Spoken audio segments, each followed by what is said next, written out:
Hello friends, आप सबका स्वागत है आपके अपने यूट्यूब चैनल स्टडी ग्लॉस पर। मैं हूं डॉक्टर मोनिका और आज हम 24 दिसंबर के जितने भी इम्पोर्टेंट क्वेश्चन बन सकते हैं उन पर डिस्कस करेंगे और हर क्वेश्चन से रिलेटेड इम्पोर्टेंट फैक्ट भी मैं आपको बताऊंगी। तो आप लोग पूरे वीडियो को ध्यान से देखिए और लास्ट में मैं आपसे एक क्वेश्चन भी पूछूंगी, तो उसका आंसर आपको कॉमेंट बॉक्स में देना है। आई होप आपको ये सेशन अच्छा लग रहा हो। चलिए स्टार्ट करते हैं हम आज का session. First question is Which country will host the ICC Under-19 Cricket World Cup 2022? ICC Under-19 cricket विश्व कप 2022 की मेजबानी कौन सा देश करेगा? तो इसका करेक्ट आंसर है वेस्ट इंडीज। वेस्ट इंडीज की बात करें तो वेस्ट इंडीज कई द्वीपीय देशों से मिलकर बना है जो कैरेबियन सागर में स्थित है और भारत ने 2 बार क्रिकेट वर्ल्ड कप जीता है, 1983 में और 2011 में। विश्व में पहली क्रिकेट मैगजीन का नाम क्रिक जोन है जिसके कवर पेज पर स्मृति मंथाना की फोटो है। ये भी आपके लिए एक इम्पॉर्टेंट फैक्ट है। चलिए आप बताइए कि लेडी तेंदुलकर के नाम से किसे जाना जाता है? इसका आंसर आप कमेंट बॉक्स में दीजिएगा। आईसीसी इंटरनेशनल क्रिकेट काउंसिल की बात करें तो ये एस्टेब्लिश्ड हुई 15 जून 1909 में और हेडक्वार्टर इसका दुबई के अंदर है। प्रेसिडेंट है ग्रेग बार्कले और इसके सीईओ है जियोफ अलार्डिस। आईसीसी करंट अफेयर्स की बात की जाए तो ICC men's T20 world cup 2022 होने जा रहा है ऑस्ट्रेलिया के अंदर। ICC men's T20 world cup 2021 UAE Oman. ICC champions trophy 2025 Pakistan. New chairman of ICC men's cricket committee Sourav Ganguly बने हैं। Official ICC women's world cup 2022 song girl gang है। Second question is who has become the new chief executive officer and managing director of BrahMos aerospace limited? BrahMos aerospace limited के मुख्य अधिकारी और प्रबंध निदेशक कौन बने हैं? तो इसका करेक्ट आंसर है अतुल दिनकर राणे बने हैं। ब्रह्मोस मिसाइल की बात करें तो ब्रह्मोस मिसाइल को रूस व भारत मिलकर निर्मित कर रहे हैं और हाल ही में लखनऊ में ब्रह्मोस मिसाइल केंद्र खोला गया है और डीआरडीओ की लैब लखनऊ में प्रस्तावित है। BrahMos missile supersonic cruise missile है।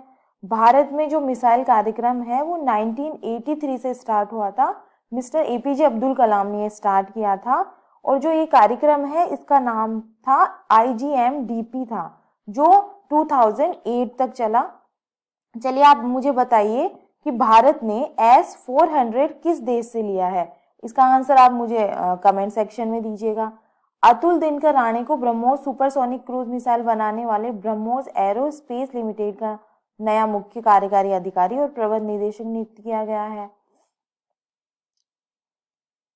ब्रह्मोस एरोस्पेस लिमिटेड की बात की जाए तो इसकी जो फाउंडर है वो है A Sivathanu Pillai. Established 12 Feb 1998। इसका हेडक्वार्टर न्यू दिल्ली के अंदर है। टॉप 5 अपॉइंटमेंट्स की बात की जाए तो new MD of Hyundai motor India limited Unsoo Kim बने हैं जिनकी बात हम पिछले वीडियो में डिस्कस कर चुके हैं।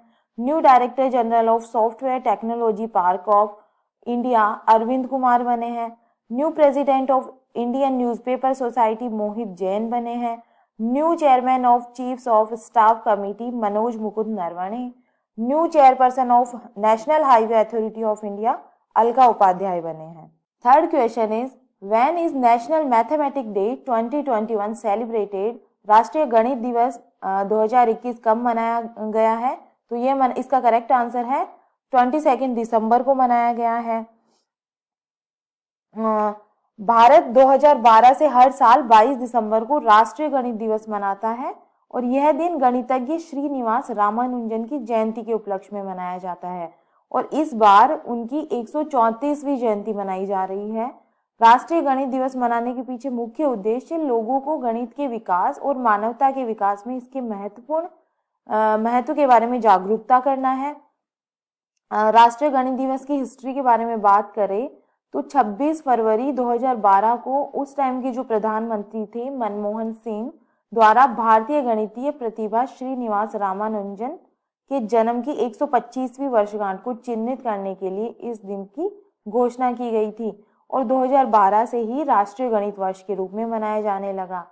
रामानुजन के जीवन के बारे में बात करें तो श्रीनिवास रामानुजन का जन्म 22 दिसंबर 1887 को तमिलनाडु के इरोड में एक तमिल ब्राह्मण आयंकर परिवार में हुआ था।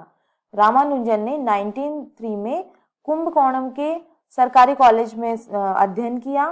कॉलेज में वह गैर गणितीय विषयों के लिए लापरवाही के कारण परीक्षा में असफल रहे। 1912 में रामानुजन ने मद्रास पोर्ट ट्रस्ट में क्लर्क के रूप में अपना काम स्टार्ट किया। टॉप 5 डेज के बारे में बात की जाए, अब दिसंबर में जितने भी इंपॉर्टेंट डे मनाए गए हैं सारे मैंने यहाँ डिस्कस किए हैं।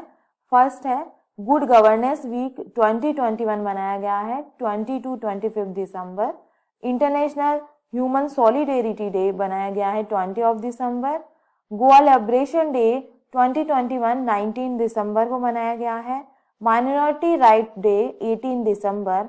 इंटरनेशनल माइग्रेंट डे 18 दिसंबर को मनाया गया है। Next question is which state government has started Udaan scheme for free sanitary napkin distribution to women and girls.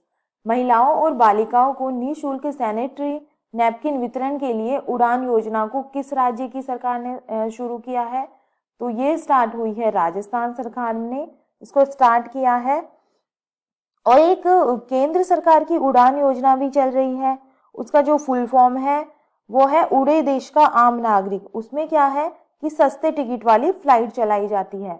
तो ये है राजस्थान की उड़ान योजना। राजस्थान में और भी कई योजनाएं चलाई जा रही है कि राजस्थान में चिरंजीवी बीमा के तहत 5 लाख का निःशुल्क बीमा किया जाता है। और राजस्थान में एक बैक टू वर्क योजना भी चलाई जा रही है। इस योजना के अंतर्गत शादी से पहले जो लड़कियां जॉब करती थी बट किसी रीजन से उनकी जॉब छूट गई है, तो उन महिलाओं को पुनः नौकरी पर भेजना बैक टू वर्क योजना के अंतर्गत आता है। और उड़ान योजना में मुख्यमंत्री अशोक गहलोत ने महिलाओं की बेहतर सेहत के लिए ये योजना चलाने का निर्णय किया है, इसीलिए इसे बोलते हैं राजस्थान की उड़ान योजना। हाँ, उड़ान योजना के तहत 10 से 45 साल तक की 1.20 करोड़ महिलाओं और बालिकाओं को निःशुल्क सैनिटरी नैपकिन वितरण किए जाएंगे और यह पहल शुरू करने वाला राजस्थान देश का पहला राज्य बन गया है।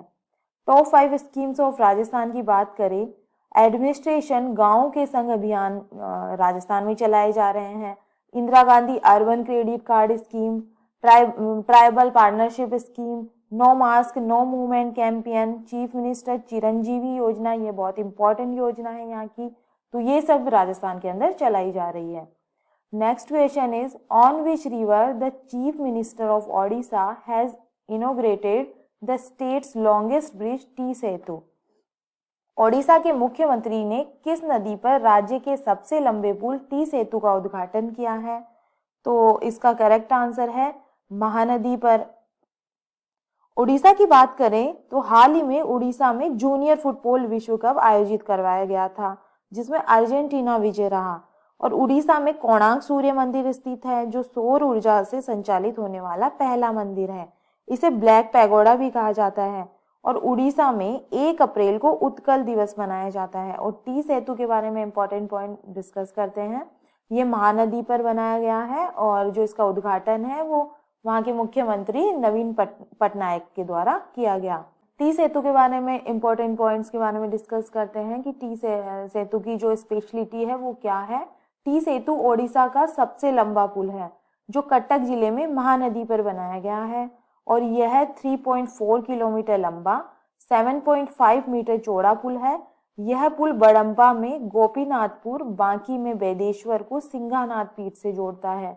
इस पुल को अंग्रेजी अक्षर टी के आकार में बनाया गया है। इस पुल की लागत 111 करोड़ रुपए है।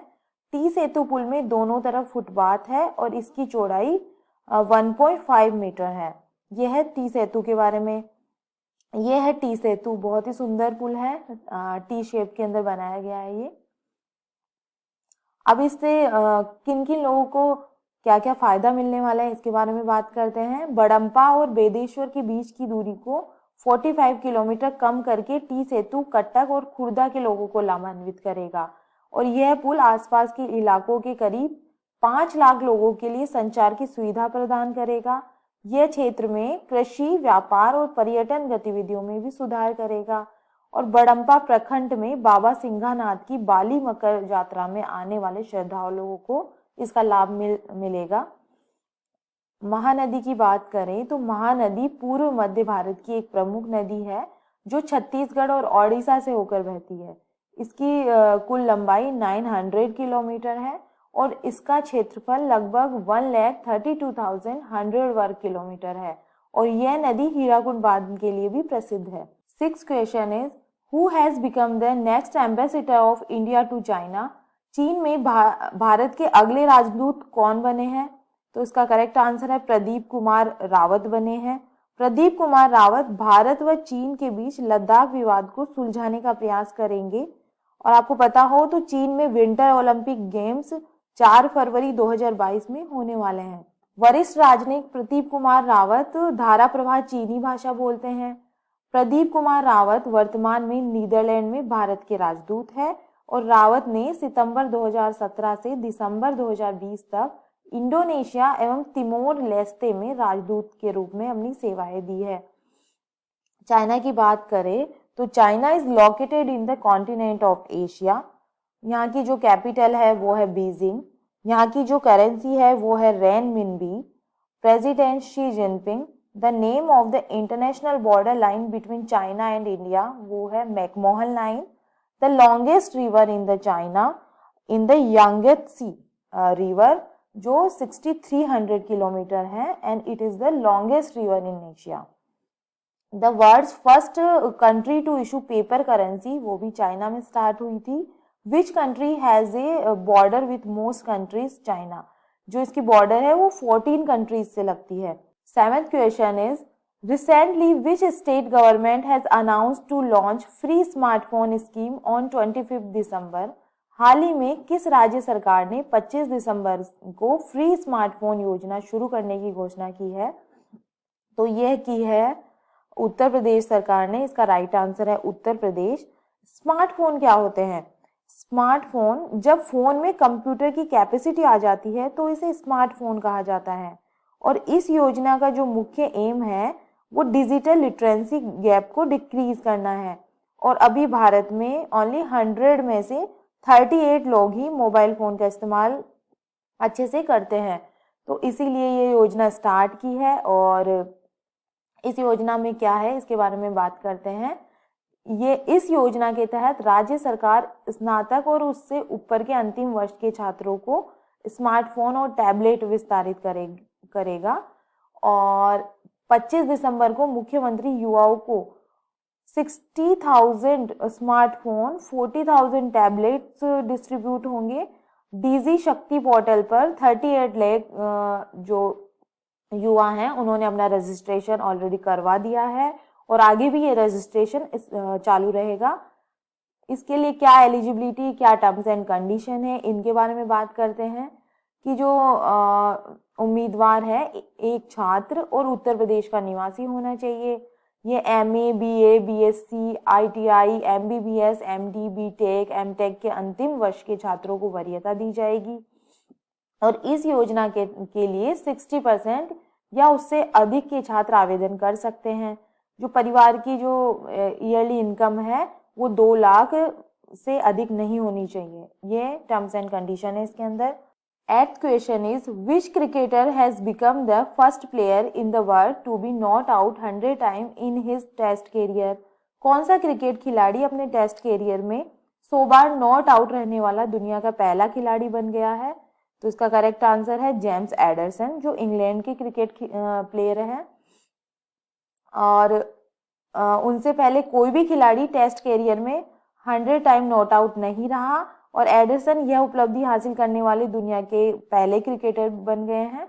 इनके बारे में बात करें तो इन्होंने एक और वर्ल्ड रिकॉर्ड दर्ज करा रखा है। वे वेस्ट क्रिकेट में सबसे ज़्यादा 634 विकेट लेने वाले दुनिया के पहले फास्ट बॉलर भी है। उन्होंने अब तक खेले 167 टेस्ट में जो ये उपलब्धि है हासिल की है। नॉट आउट रहने वाले दूसरे खिलाड़ियों की बात करें तो एडरसन के बाद टेस्ट में सबसे ज़्यादा नॉट आउट रहने वाले जो खिलाड़ी है वो है वेस्ट इंडीज़ के पूर्व दिग्गज कर्टनी वॉल्स। तीसरे नंबर पे है श्रीलंका के मुथैया मुरलीधरन। चौथे नंबर पे है इंग्लैंड के Bob Wills.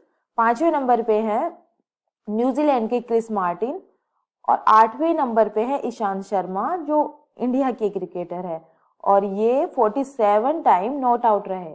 9th question is with whom has the United Nations World Food Program recently signed a statement of intent in India? हाल ही में संयुक्त राष्ट्र विश्व खाद्य कार्यक्रम ने भारत में किसके साथ स्टेटमेंट ऑफ इंटेंट पर हस्ताक्षर किए हैं? तो ये किए हैं नीति आयोग ने। इसका करेक्ट आंसर है नीति आयोग। नीति आयोग के बारे में बात करें तो नीति आयोग के जो अध्यक्ष है वो प्रधानमंत्री होते हैं और जो नीति आयोग है जो इसका गठन है 1 जनवरी 2015 को किया गया। ठीक है, नीति का जो फुल फॉर्म है वो है national institution for transforming India. इसके बारे में बात करें, स्टेटमेंट ऑफ इंटेंट की बात करें, ये क्या है? इसके तहत भारत में फूड एंड न्यूट्रिशन सिक्योरिटी बढ़ाने के लिए बाजरा को मुख्य धारा में लाने और कृषि को मजबूत करने पर ध्यान केंद्रित किया जाएगा। सरकार ने भारत में बाजरा उत्पादन को प्रोत्साहित करने के लिए 2018 को बाजरा वर्ष के रूप में मनाया था और महासभा ने 2023 को अंतर्राष्ट्रीय बाजरा वर्ष के रूप में घोषित किया है।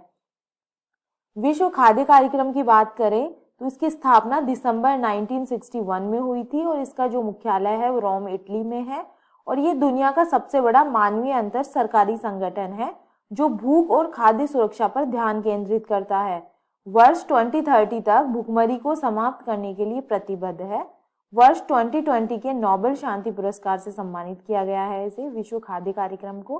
Last question is recently which state has become the third state to pass a bill for the prevention of mob lynching? ठीक है, हाल ही में कौन सा राज्य मॉब लिंचिंग की रोकथाम के लिए बिल पारित करने वाला तीसरा राज्य बन गया है? अब ये मॉब लिंचिंग क्या है इसके बारे में बात करते हैं। भीड़ के द्वारा किसी व्यक्ति की हत्या करना मॉब लिंचिंग कहलाती है और अभी 4-5 रोज पहले की घटना है, आपको याद होगी, अमृतसर गुरुद्वारे में एक व्यक्ति को भीड़ ने मार डाला। आज ही न्यूज़पेपर में आया है कि वो खाने की तलाश में गुरुद्वारे आया था। ठीक है, तो ये जो मॉब लिंचिंग की रोकथाम के लिए जो बिल पारित हुआ है वो किया है झारखंड सरकार ने। तो इसका जो करेक्ट आंसर है वो है झारखंड। झारखंड ने मॉब वायलेंस एवं मॉब लिंचिंग की रोकथाम बिल 2021 पारित किया है और ये जो है पश्चिम बंगाल, राजस्थान के बाद ऐसा तीसरा स्टेट बन गया है। बिल में मॉब लिंचिंग में शामिल लोगों को चोट या मौत के लिए 3 साल से लेकर आजीवन कारावास और 25 लाख तक की जुर्माने की सजा का प्रावधान है और बिल राज्य सरकार की एक योजना के तहत मॉब लिंचिंग के पीड़ितों के लिए मुआवजे का भी प्रावधान करता है। चलिए 23 दिसंबर की क्वेश्चन रिवाइज कर लेते हैं। फर्स्ट क्वेश्चन था खेल को बढ़ावा देने के लिए खेल नर्सरी योजना 2022-23 को किस राज्य की सरकार ने स्टार्ट किया है? तो इसका करेक्ट आंसर है हरियाणा सरकार ने ये स्टार्ट किया है। अगला क्वेश्चन, किस कंपनी को गोल्डन पीकॉक पर्यावरण प्रबंधन पुरस्कार 2021 से सम्मानित किया गया है? तो इसका करेक्ट आंसर है सेल को। न्यूलैंड, तिसेमिन्यू, चुमुकेदिमा किस राज्य के 3 नए जिले बने हैं? तो ये बने हैं नागालैंड के। BBC sports personality of the year 2021 दिया गया है एमा रादुकानु को। भारत के पहले अंतर्राष्ट्रीय मध्यस्थता और मध्यस्थता केंद्र का उद्घाटन किया गया है हैदराबाद, तेलंगाना के अंदर। सुशासन सप्ताह 2021 कब से कब तक मनाया गया है? तो ये मनाया गया है 20 से 25 दिसंबर के बीच। उपराष्ट्रपति एम वेंकैया नायडू जी ने गांधी टोपी गवर्नर पुस्तक का विमोचन किया है और इस पुस्तक को किसने लिखा है? तो इस पुस्तक को लिखा है डॉक्टर यार लागड़ा लक्ष्मी प्रसाद ने। Humanitarian assistant and disaster relief अभ्यास पैनेक्स 21 का आयोजन कहाँ हुआ है? तो इसका आयोजन हुआ है महाराष्ट्र के पुणे में। किस भारतीय को बैडमिंटन विश्व महासंघ ने अपने एथलीट कमीशन का सदस्य नियुक्त किया है? तो इसका करेक्ट आंसर है पीवी सिंधु। 100% कोविड-19 टीकाकरण का लक्ष्य प्राप्त करने वाला पहला केंद्र शासित प्रदेश बन गया है, तो ये बन गया अंडमान निकोबार। तो ये था कल का स्टडी ग्लॉस क्वेश्चन। हाल ही में पाकिस्तान ने भारत को किस देश में 50,000 टन गेहूं और जीवन रक्षक दवाओं के परिवहन की अनुमति दी है? तो इसका करेक्ट आंसर है अफगानिस्तान। यह है आज का study gloss question. Who has been awarded the Silver Peacock Award for Best Actor at the International Film Festival of India 2021? भारतीय अंतर्राष्ट्रीय फिल्म महोत्सव 2021 में सर्वश्रेष्ठ अभिनेता का सिल्वर पिकॉक अवार्ड किसे प्रदान किया गया है? जो इसका आंसर आपको कमेंट बॉक्स में देना है। तो चलिए, उम्मीद करती हूँ आपको वीडियो अच्छी लग रही होगी। कमेंट करके ज़रूर बताइए। वीडियो को लाइक करें, शेयर करें। तो चलिए मिलते हैं हम नेक्स्ट वीडियो में। Thank you.